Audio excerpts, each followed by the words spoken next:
Welcome to the programme. That was the opening trade. This is The Pulse. I'm Anna Edwards here in London. Let me tell you a little bit about what's happening in these markets this morning. It has been a frantically busy morning for European equities, factoring in all that we've heard on the macro front from the Fed, of course, but then also factoring in all of the corporate earnings news that we've had this morning. So the Stock 600 is up by around 0.5% this morning, the FTSE up by 0.1%, the CAC up 0.4%. So we're seeing a broad rally across European equity markets. Some of the earnings stories going down pretty well. The banking stocks, though, not so much, and we see some weakness in the Deutsche Bank share price. Let's have a quick look at where else we can take you in terms of the market response this morning. It is ECB day, so I'll go to what's going on with the euro. The euro is entirely flat this morning. We are expecting a cut from the ECB. Yesterday, we got a hold from the Fed. The hold is in. We now know they're in no hurry to cut rates over in the United States. Many more cuts priced in, though, here in Europe. And so expectations will be shaped today by what Francine Lacqua, the president of the ECB, has to say on that particular front. In terms of commodity prices, then, we've got oil prices just retreating a little bit, down by 0.4% on Brent. Just getting some numbers coming through on the European eco front as well. The German preliminary fourth quarter GDP falling 0.2% quarter on quarter. The estimate was for a drop of 0.1%.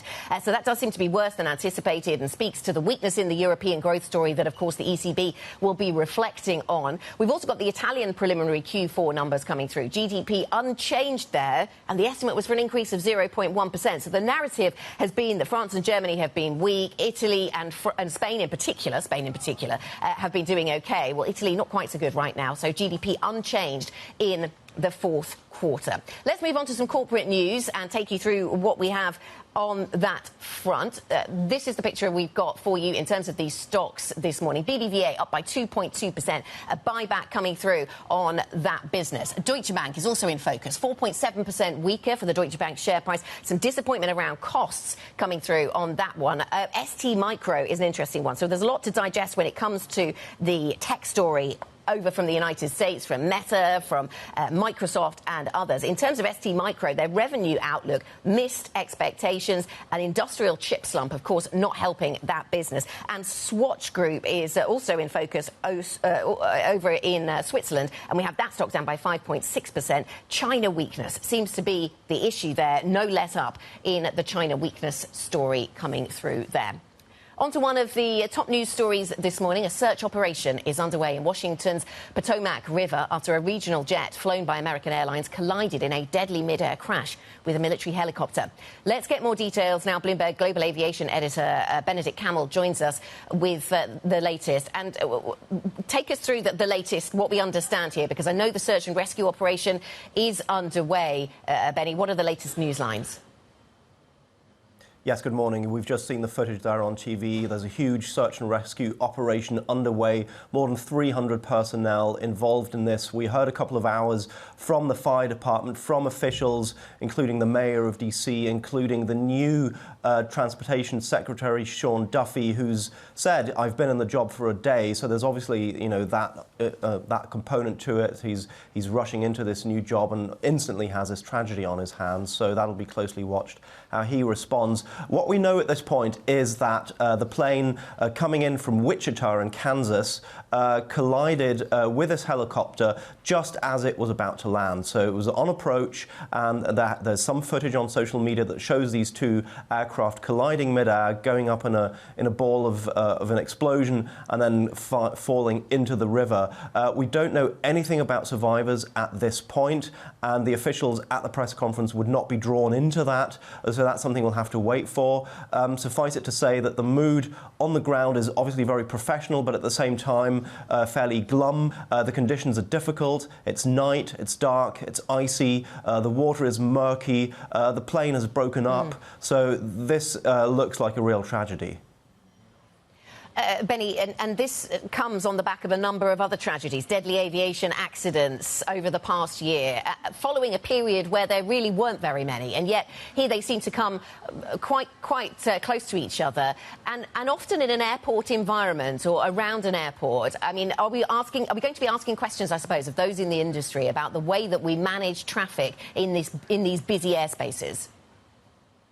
Yes, you're absolutely right. So if you look at 2023, obviously coming out of the slowdown of Corona, we had no fatal civil aviation accidents at all. That was a record. If you think about it, about 37 million aircraft movements in that year and not a single fatality. So that's quite amazing. And it really speaks to just how safe aviation still is. But since then, as you point out, we've had a number of tragedies. About a year ago, early January, we had that Japan Airlines A350 colliding with a small aircraft on the ground. Miraculously, everybody was able to survive the plane crash on the large aircraft, but the people on the small plane died. Then earlier this month, we had the Jeju plane in South Korea that hit the wall. Almost everybody died on that aircraft. And now this. So obviously people are asking, is this just a coincidence? Is there something deeper to it? It's too early to say. We don't know what caused this particular collision, why the helicopter might have been out of position. This is a very busy part of the country. It's also very close to the White House, so it's very closely surveyed. So a lot of questions at this point. We're in the sort of salvage part of the operation right now. The NTSB, which is performing the main part of the operation, they're on the ground, but this will be very closely watched in the next couple of days. What caused this? Thank you very much, Benedict, Bloomberg's global aviation editor, Benedict Camel. We will, of course, keep you updated on this story as it develops. 5 minutes past 9 here in London. Markets are up and trading, have been for just over an hour, of course, digesting the earnings news flow from here in Europe, but also the earnings that have come out of the United States. And indeed, tech has been a big theme of this week, of course. It's been a mixed bag of earnings from the United States on the tech front. Microsoft falling in pre-market after it warned growth of its cloud computing business. Azure is being hampered by a shortage of data centers. Meanwhile, Tesla shares are up in pre-market trading. That's after the CEO, Elon Musk, announced plans to begin robotaxi operations in June and has forecast a, quote, epic period of growth. Completing the picture for technology, Meta also gaining in pre-market after the CEO, Mark Zuckerberg, outlined bold AI plans. This is going to be a really big year. I know it always feels like every year is a big year, but more than usual, it feels like the trajectory for most of our long-term initiatives is going to be a lot clearer by the end of this year. In AI, I expect that this is going to be the year when a highly intelligent and personalized AI assistant reaches more than 1 billion people, and I expect Meta AI to be that leading AI assistant. Matt Bloxham from Bloomberg Intelligence joins us now and can talk us through what we've learned from the technology sector. Matt, very good morning to you. So how did, once again, in fact, as we spoke earlier, how did AI play into the latest results then from these US tech giants? Because they're all across the AI story, aren't they? Yeah, that's right. And I think when you look at the underlying theme for all of them, it's kind of a very positive message that there's strong demand there. It's what clients are demanding. They're rolling out new products. We heard with Microsoft that actually really struggling to keep up with demand because of supply constraints. But it was that kind of contrasting narrative that the companies put on this story that kind of really influenced how their shares have performed post-results. So Meta and Tesla putting very much a, kind of ignore the kind of near-term wrinkles, look at the kind of long-term big picture and how well positioned we are for all these exciting growth opportunities. Whereas Microsoft focusing more on the year, we've got a really big pipeline. They've got $300 billion of committed service contracts to deliver. Problems, quote unquote, with the Azure cloud business. A problem is growing at 30%. Yeah, that's an amazing growth rate, and yet they're still supply constrained by these data center issues. Nobody can build data centers quick enough anywhere in the world. Separately, thinking of the AI story, we understand that SoftBank is in talks to invest as much as $25 billion into OpenAI. Now, clearly, we've seen these two leaders together, the SoftBank CEO and the CEO of OpenAI. We saw them together in Washington announcing a plan with President Trump. So we know they talk. What's the story here? Yeah, so this would be on top of the $15 billion that SoftBank's planning to put into the Stargate project, which is $100 billion in data centers. So they go directly into OpenAI. Could be 15 to 25 billion initially, and then up to 40 billion longer term. And it kind of makes sense. SoftBank has said that it wants to invest more into the US to kind of fit the Donald Trump narrative. And I think OpenAI does need as much money as it can get its hands on to kind of continue to invest in its own data infrastructure, GPUs, so it can continue to evolve evolve the OpenAI models and make sure that it really is one of the kind of leading and most efficient and most effective models out there, competing with a much broader range of rivals. OK, Matt, thank you very much. Matt Bloxham, Senior Tech Analyst for Bloomberg Intelligence. Coming up on the programme, so those are some of the micro themes. The macro themes, of course, dominated by central banks. Jerome Powell says the Fed is waiting to see more progress on US inflation after keeping rates unchanged. We'll discuss that next. Kim Crawford from JP Morgan Asset Management will be joining us. This is Bloomberg.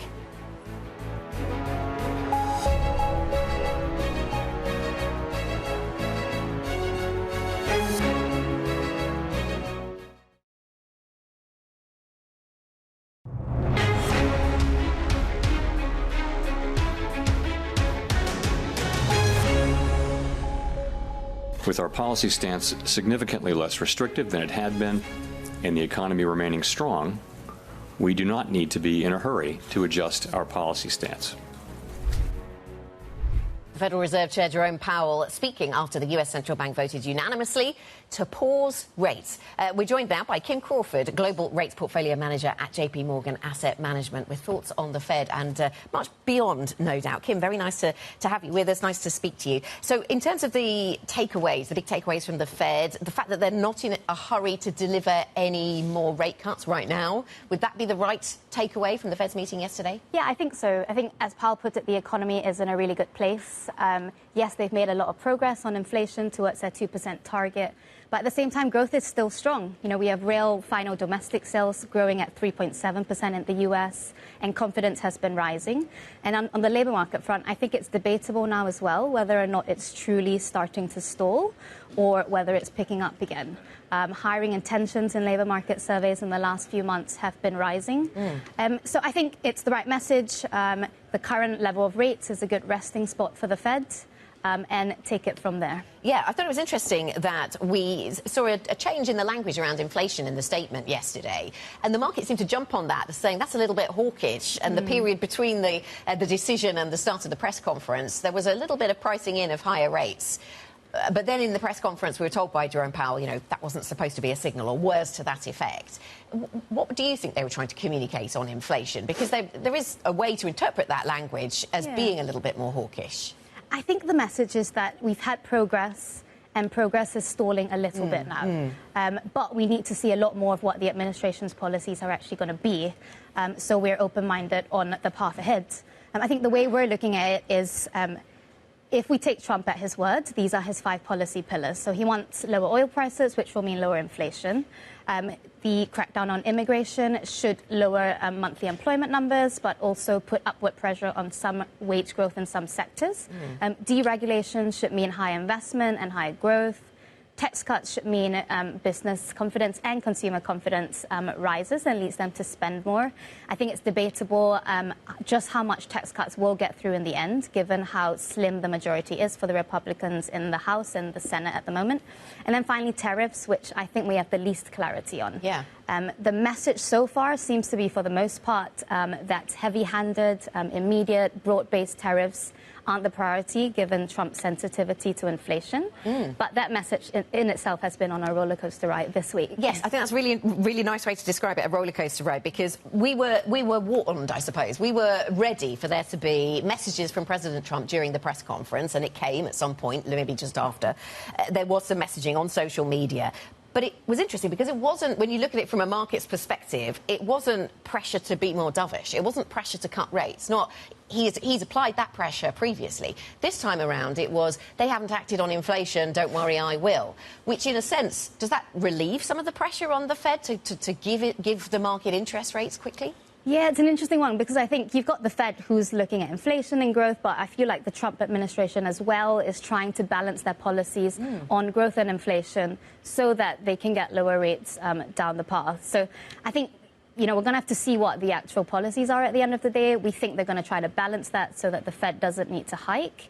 But we'll have to see what the exact policies are. Right, yes. I mean, can you envisage, you listed a number of policy areas, Kim, where we are going to see action from the president. Can you envisage a way they can be implemented that would not be inflationary? Because first reading for a lot of people was a lot of these, certainly tariffs and inflation, tariffs and immigration might add up to inflation. But then there have been some slightly more nuanced arguments more recently saying, oh, well, maybe not necessarily if they do X, Y and Z. Can you make a path through? Can you thread the needle through these policies to produce something that isn't inflationary? Yeah, it's a fine balancing act. I think to get on that path, tariffs can't be broad-based, they can't be immediate, they can't be universal. They've got to be used more as a negotiation tool to get what the administration wants. And I think on the tax cut front as well, I think it can't be gangbusters. It's got to be a limited fiscal impulse because the economy is already growing at a really good pace. So some, but not full-blown tax cuts across the whole economy. OK, and where does that take us on treasuries then? I'm looking at the 10-year trading at almost exactly 4.5% right now. Compared to the close, the yield just down a little. I mean, what are we anticipating there as we enter the second month of 2025? Yes, lots of uncertainty, we can guarantee that. So we actually came up from our investment quarterly with a much more neutral view on duration, given we've upgraded our probabilities to above-trend growth. So we're actually more focused on sectors which will benefit from a risk-on environment. So things like corporate credit, where balance sheets are healthy, technicals are strong. You can get 5 to 6% yields in a high-quality debt there, and about 7 to 9% yields in lower-rated debt. So treasuries, I think they're going to be on a bumpy path. We're looking at the 4.5 to 5% range in the very near term, and depending on how the data turns out. Yeah, in terms of thinking about the data, does anything suggest to you, we're talking about a Fed that's been cutting of late, but then increasingly the conversation is turning to, well, what could the next move be from the Fed? We're on pause now, and it's pause with a dovish bias, I guess, would be one way to describe it. How long does it take us to get to, or might we get to, pause with a hawkish bias? And we don't really know which direction the next move will be. Yeah, so I think the market earlier this month flirted with the probability of Fed hikes. So we got to about 4.8% in US 10-year Treasury yields. The options market at that point was implying a 40% chance of a Fed hike in the next year. Our base case is that, there's a lot of uncertainty in the exact policy mix, like we talked about earlier, but we think the Fed will probably be on hold, at least in March. Second half of the year, maybe another cut they can deliver. But 2026, I think we're happy to be pretty open-minded at this point. OK, thanks very much. Thanks for joining us, Kim. Kim Crawford, Global Rates Portfolio Manager at JP Morgan Asset Management, with thoughts on treasuries and what we heard from the Fed yesterday. From the Fed to the ECB coming up, an ECB rate cut is almost certain this lunchtime, but traders look for clues on the path ahead. We're live in Frankfurt next. This is Bloomberg.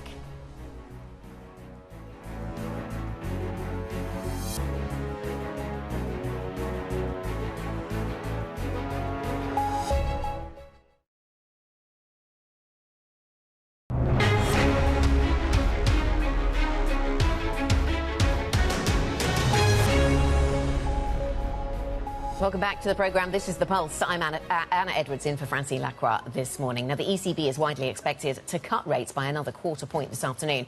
But traders will be looking out for what policymakers say about the path ahead. How many more cuts will we get and how quickly? Let's go to Bloomberg's Lizzie Burden, who is in Frankfurt at the ECB for us. So is a rate cut today, Lizzie, is it a done deal from a market's perspective? It is, Anna. I hate to bore you, but it's unanimously expected by economists. It's fully priced in by markets. And the reason is that they need to resuscitate growth in the euro area economy. Even the hawks would agree with that. We've already, as you've mentioned, had the French and German GDP prints this morning showing that politics is weighing on confidence. We're waiting at the top of the hour for the euro area preliminary GDP figure for the fourth quarter, expected to show the same on a broader scale.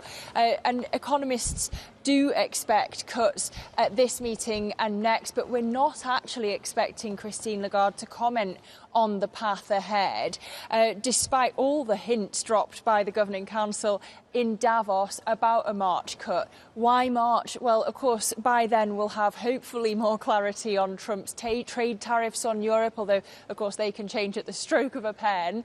We'll have the updated economic forecasts and, of course, crucially, we'll have the results of the German election. And is April, then, the real battleground, Lizzie? Are we gearing ourselves up to hear more about when we might get another cut from the ECB? Well, yeah, because this is where you start to see a division. So economists are pricing cuts at every meeting all the way to June, but traders have been paring their bets on cuts recently. They actually see a possible pause in April. And if you look at the Governing Council, you've got doves like Francois Villeroy de Gallo saying he's pretty comfortable with getting to 2% by June. But then the Netherlands is Klaus Knot at the other end saying he's not that comfortable with the idea.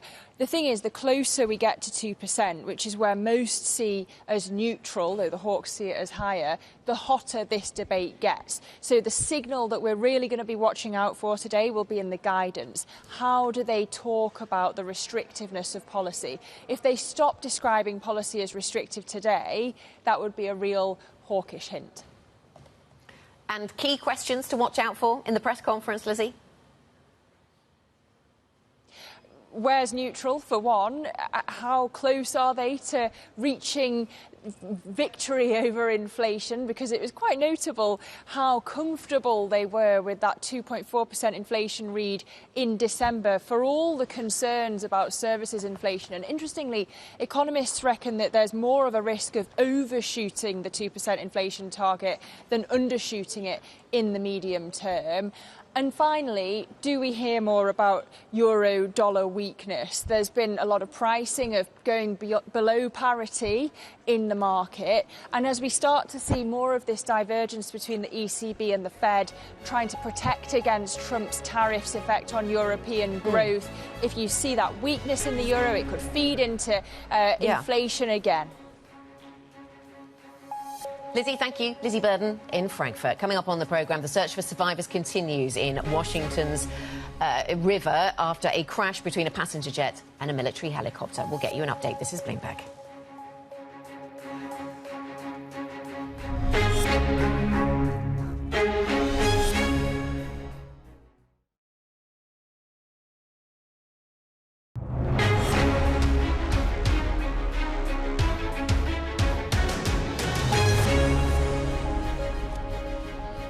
Welcome to The Pulse, everybody. Good morning. I'm Anna Edwards, in for Francine Lacqua this morning. Let's get to our top stories.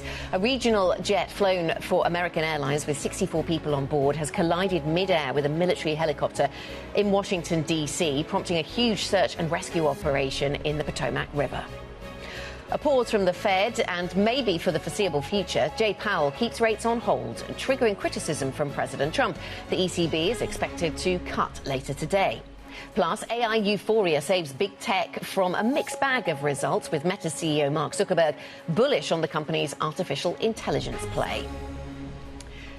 And let's start with the tech themes, shall we? It was a mixed bag of earnings from the US tech giants. Meta rising pre-market as CEO Mark Zuckerberg predicted that 2025 will be a really big year for AI. Tesla also gaining on its robo-taxi plans. Meanwhile, Microsoft falling in pre-market trade after it projected slow growth in its cloud business. This all comes in a really busy week for tech, as we heard about China's DeepSeek, certainly its performance on the App Store. That was the new bit of information. That sent shockwaves through the industry with its AI model sparking a market rout earlier this week. For more, we're joined now by Storm Uru, co-lead fund manager of global innovation at Liontrust Asset Management. Storm, nice to have you with us. Let's talk about technology stocks, shall we? I mean, where to start? We're spoiled for choice. So many themes. Let's talk about Meta on the sort of positive side. Met with positive response because they're talking about this being a really big year and a lot of mentions of the AI assistant. First, tell me, how will the AI assistant make my life a lot easier? And then tell me what you thought of the Meta earnings. Good morning, Anna. It's great to be on the show today, particularly after so much volatility in the markets this week. It really is a great opportunity for investors in technology at the moment after this valuation reset from DeepSeek earlier this week. Meta earnings were extraordinary, and I think for us, it really is a canary in the coal mine for what companies can do if they embed AI into their business model and lean into the opportunity set. If you look back 2 years, Meta had operating profit margins of 20%. Last night, they printed operating profit margins of 48%. This is extraordinary operating leverage. And when you combine that with re-acceleration and top-line growth, you're looking at companies that are really leaning into this opportunity set and deploying it at scale and really achieving very high earnings per share growth. It's still very much an advertising story, is it, the Meta story? Exactly. So at the moment, what they're doing is they're using AI systems internally to to provide with us better content positioned at better times when we're actually on Instagram or on Facebook. What that means is they can drive better ROI for their customers, merchants, with advertising on their platforms, which means that they can get better pricing, and that's what we saw last night. Yeah, and thinking of those advertisers, I thought it was interesting that I think it was the CFO at Meta saying that they've seen no downtick in demand from advertisers as a result of any change to the content moderation policies that were widely covered recently. Thinking about DeepSeek then, how does DeepSeek relate to Meta? Because as the DeepSeek news dropped, we saw the markets discerning between Meta and Nvidia quite clearly and saying, hang on, this might not be all bad news for Meta, especially because they have their own open model, don't they, in the shape of Llama. So what does this mean? What does DeepSeek mean for a company like Meta?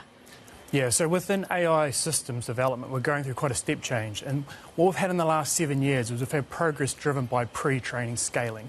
So it's both compute and data driving better AI systems. What emerged last year was a step change in opening up 2 new scaling laws. One is post-training. So that's after you've done the pre-training, you then go through a period of post-training, and the other one is inference time. So what we're now seeing is we're seeing early use cases of these 2 new scaling laws being deployed with new AI systems. So for us, DeepSeek was not a surprise. What it does do is it highlights to us as we go through the next 3 years is we're going to see significant breakthroughs from post-training scaling and time to inference scaling, which means that the cost of intelligence will continue to come down dramatically, and also the performance of AI intelligence will continue to increase. Yeah, and so on to Meta, I suppose, in that context, because what does it mean for businesses? Well, this isn't Meta, but you know, some businesses will be looking to get low-cost inferencing, and they don't really care particularly about the training side. They're not involved in the training side. So that's where the benefits might fall, on the low-cost inferencing side, I suppose. Well, we're going through a transition from software 1.0 to software 2.0. And this is a step change within the software ecosystem. So we've gone from an environment over the last 20 years where you have a CPU, traditional compute, then you have software developers developing code to provide you with software that gives you an end use case. Software 2.0 is built on accelerated computing, has an AI system embedded on top of that accelerated computing, and then has a software brought to you, and that software is developed using machine learning. So computers designing software for us to use on a day-to-day basis. And that's what we're starting to go through over the next 12, 18 months. As these systems get smart enough and we get scaling laws from pre-training, post-training and inference time scaling, we're going to get in use cases which are smart enough and cheap enough for broad deployment across the economy. And so that's what we're going to see from Meta over the next 12 months. And that's what Mark Zuckerberg was talking about on the call. OK, let's move on then. Tesla of interest. We had numbers through from Tesla. I mean, it's interesting because it's a car company, but it wasn't necessarily the car company's performance that sent the shares higher in the immediate market response or post-market response. Let's just have a quick listen to what Elon Musk had to say about the potential for his business. We're working hard to grow our annual volumes. Our constraint this year, our current constraint is battery packs this year, but we're working on addressing that constraint. And I think we will make progress on addressing that constraint. And then things are really going to go ballistic next year and really ballistic in 27 and 28. Elon Musk there. So things will go ballistic for Tesla, he says, in 2027 and 28. Ridiculously good is another way he described it. He steered away from the politics, but clearly he's hoping that the self-driving cars, he gets a welcome for that technology from the Trump administration, and he can make progress on that agenda. Yeah, so absolutely. So software 1.0, autopilot that Tesla had developed for about 10 years was scrapped about 18 months ago. And then they started building new self-driving based on software 2.0, which has, from a standing start, Claire and I, who we run the Global Technology Fund together, we were out in San Francisco 6 months ago and went for a ride in a Model Tesla Y using their full self-driving capabilities. We went from one place, navigated San Francisco through the freeway, across streets, around a cyclist. And it worked. It was so intuitive. Were you nervous? Terrified for the first couple of minutes. But the key thing is that that's from a standing start. Within 12 months, they developed that level of capability. So Elon's saying that by Q2 this year, we're probably going to have a robotaxi on the road in Austin. Shows you how quickly software 2.0 is developing. So for us, what's really important here is they're bringing a robotaxi to market around about $30,000 per car. A Waymo costs between $150,000 and $200,000. Significant difference in cost. Yeah. And that's the reason why he's talking about the demand surge that's coming for Tesla Robotaxi if they're able to deliver at that particular price. It's the same thing with DeepSeek. DeepSeek's dropping the cost of inference, yes, which then drives demand. Yes, and to some degree, that benefit can be spread around the sector, or some will benefit, from that. Azure, then, that was the fly in the ointment from the Microsoft perspective. At least that seemed to disappoint some and lead to some negative responses. What did you make of the Microsoft numbers? Microsoft for the last 8 years has been a buy and hold stock. It's benefited from the rise in cloud computing, the expansion of seats within the enterprise, and it's been in such a dominant market position. But we're transitioning from software 1.0 to software 2.0, and what that means is seat-based pricing no longer works. It's all about consumption-based pricing, and that's what ServiceNow talked about last night as well, and that's the reason why their stock fell about 8%. It's because they're transitioning their business model away from seat-based pricing to consumption-based pricing. So enterprise software companies that base their business model on seat-based pricing are going to go through a period of readjustment over the next 3 years. And so we sold Microsoft about 6 months ago now. We think that the core business is now under threat, has a very good position within cloud, but the core business, I've for the last 20 years, I've been using Microsoft Word and Microsoft Excel every single day. Spent way too much time on these two bits of software, but I've started using Perplexity for a lot of things that I used to use Microsoft Word and Microsoft Excel now. So I use Microsoft Word now, about 80% less than what I used to, even within one year ago. And Perplexity is built on software 2.0. OK, really interesting. So questions around the product range, but also around the pricing of it. Thank you very much, Storm, for coming to talk to us. Storm Uru, co-lead fund manager of global innovation at Liontrust.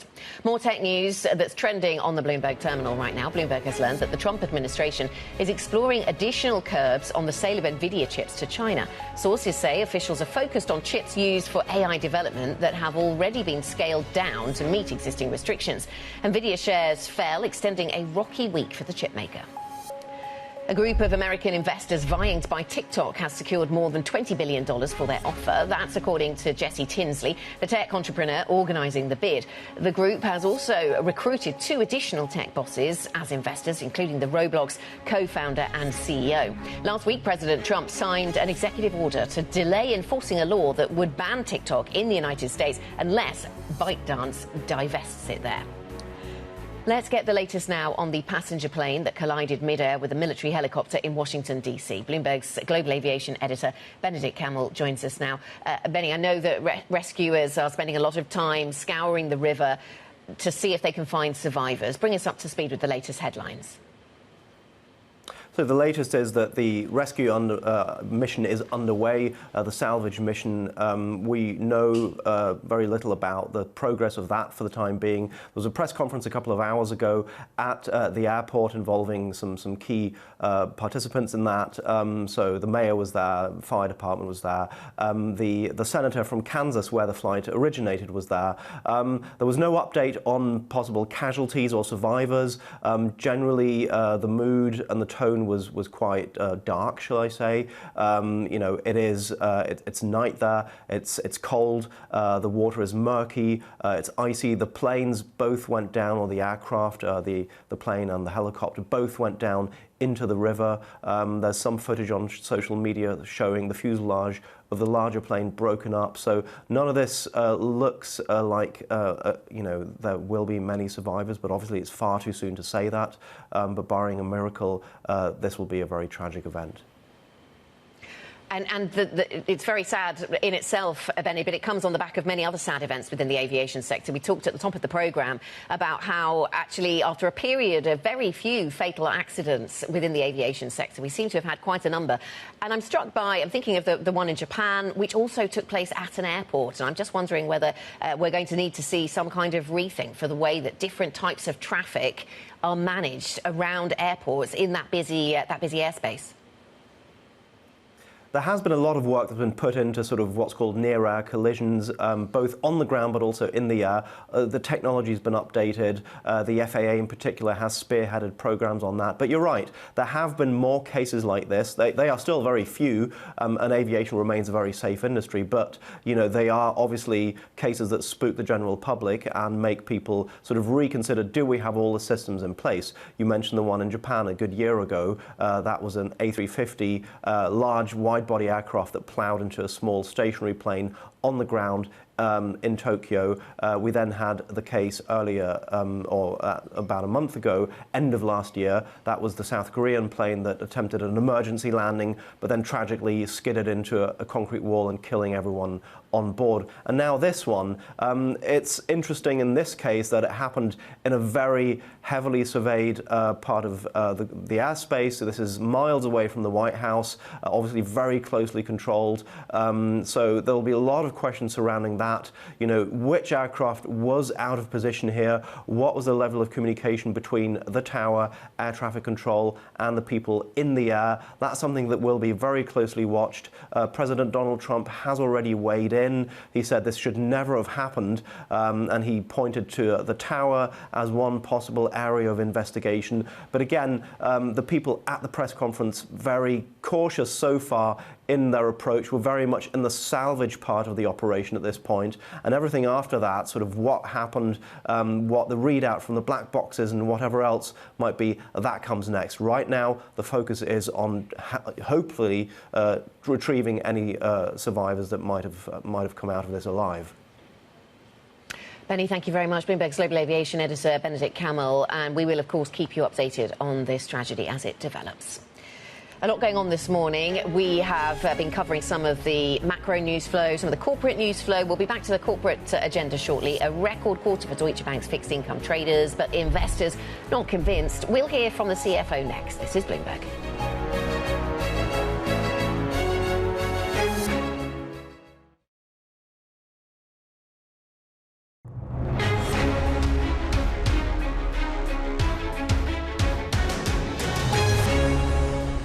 It's fair to say that in 2025 we are expecting the unexpected.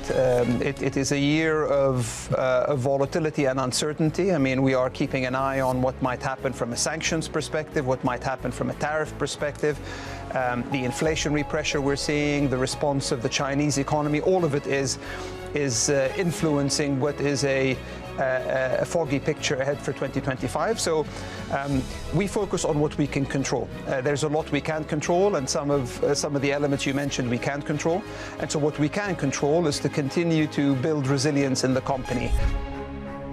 That was Wael Sawan, the CEO of Shell, speaking after the company released fourth quarter earnings that missed analyst estimates. A lot to talk about when it comes to Shell. Of course, the politics in North America and the performance of the business are very much in the mix. That full conversation available on the Bloomberg terminal or on the website. Now, shares in Deutsche Bank are dropping after the German lender's fourth quarter pre-tax profit missed estimates amid higher costs. But the CFO, John von Moltke, told Bloomberg's Oliver Crook he remains optimistic.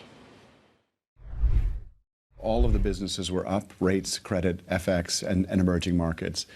So really broad-based strength in a market that where there was a lot of movement, frankly. The geopolitical events, sort of shifts in economic tides, rate changes, all of those things were playing through. And to your question, yes, certainly the first few weeks of the year have demonstrated a continuation of those trends from the fourth quarter. So we're encouraged by that. And what you're seeing is, sort of in the markets, a fair amount of trading, given how much the news flow sort of affects markets on a day-by-day basis, but also a degree of confidence now in corporate boardrooms with financial sponsors to position for activity this year, given a rate decline. So we're in the part of the rate cycle where money's becoming a little bit less expensive. But also, I think, more confidence about the growth prospects, particularly in the United States, but not only. Right, and also I was also noticing that some of your competitors also did very, very well in FIC, and you know, so Goldman Sachs and Morgan Stanley, I think, up 35%. Are you at sort of risk of falling behind? How do you maintain that momentum? How do you build out that structure to continue to grow at that pace? Sure. Well, we have been investing quite steadily and continuously. So what you're seeing is a steady recovery or gaining of market share. We have investments that are still to come on stream, if you like, in 2025. So no reason why we should change that trajectory. And also, by the way, one quirk of it, if you look at the 2-year performance, you also get a good sense of gained market share and sustained in 24. So we're really encouraged by what we're seeing in our FIC markets business. And you've got the figure for the buyback, $750 million likely to be distributed. Is that right? In about the first half of the year? Is that? Yeah, it may spill in just sort of volume into the third quarter, but $750 million of a buyback, $2.1 billion of total distributions announced today. And what are you looking at in the sort of back half of the year? You said that large target of $8 billion through 2025. Are you going to exceed that, and by how much? Well, look, we're always going to be prudent as a management team on distributions and be ready to potentially seek another buyback when we can see where we are operating through the year. So there are some good reasons, we think, to have asked for and received the $750 million. CRR3 is new. Our economic development is still uncertain. Impact of tariffs in Germany. So some reasons to hold back. But we think that at 13.8 of a common equity tier 1 ratio, and with our outlook in terms of earnings and performance this year, we think we'll be in a comfortable place by the end of the year.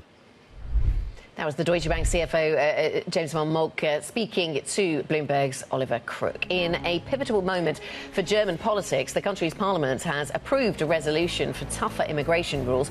It's the first time the far-right AfD has helped one of the mainstream parties, in this case the CDU-CSU bloc, secure a majority in parliament. Chancellor Olaf Scholz accused CDU leader Friedrich Merz of resorting to populism ahead of the election next month. Plenty more still to come here on The Pulse. This is Bloomberg.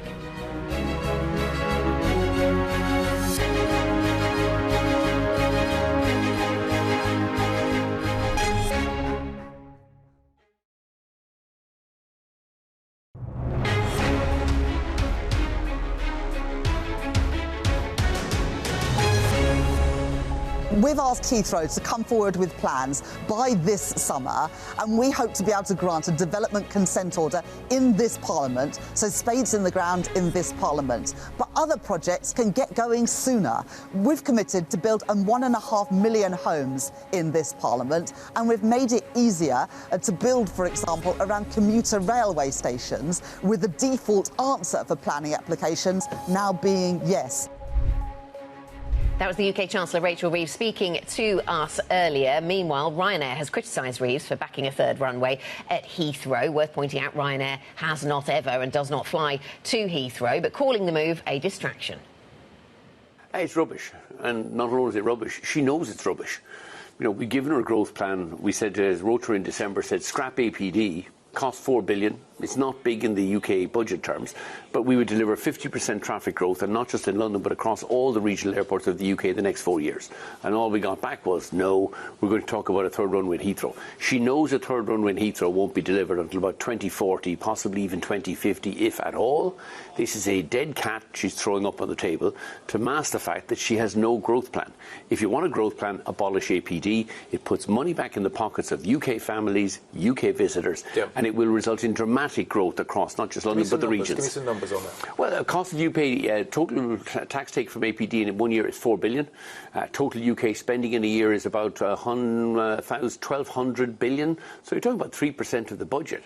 It's pretty small.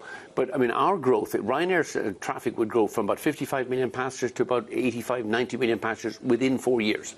And that would be growth. That's a commitment. That's a commitment in writing. We have the aircraft deliveries coming to us. We love to put those aircraft here in the UK, but we're not putting them in the UK if we have our passengers have to pay a tax going from 13 to 15 pounds on tickets, the average price of which are 40 pounds. It's an absurd tax take. It's clear she doesn't know how to deliver growth and that she has no plan to deliver growth. And talk of a third runway in Heathrow is just a distraction. If there were more slots at Gatwick, would you take them?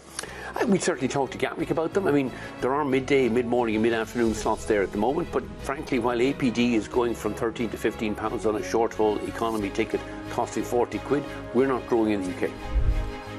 Ryanair CEO Michael O'Leary there.